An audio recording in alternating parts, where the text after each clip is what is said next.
Емпатијата, другарството, взаимното помагање, но и почитувањето на различностите се чувствени вредности на кои со децата треба да се работи од најмала возраст. И дома, а и во образовно-воспитните установи.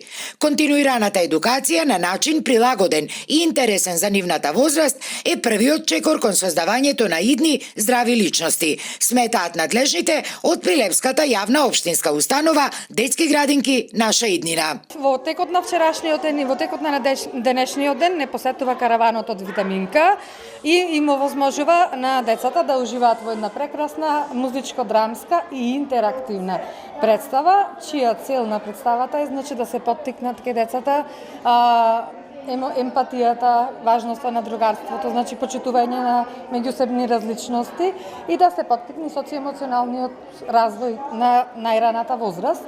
Од компанијата Витаминка пак велат дека тие како општествено одговорна компанија секогаш во својот фокус го имаат здравиот развој на најмладите, заради што и пред 5 месеци одлучиле да реализираат еден ваков проект заедно со продукцијата Триангл.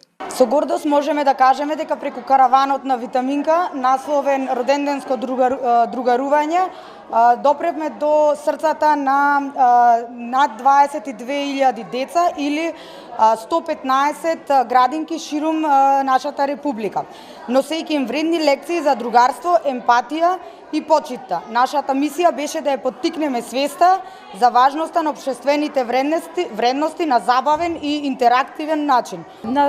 Големо моје задоволство нашата продукција Триангл со професионални изведувачи со музика во живо. Допревме до целата група во предучилишните установи и можам да заклучам дека е еден уникатен проект кој што заслужува големо внимание и навистина поттик за да се продолжи понатаму со вакви типови на кампањи. Од Витаминка велат дека после денешната завршница на овој проект, тие веќе работат и на други нови вакви проекти.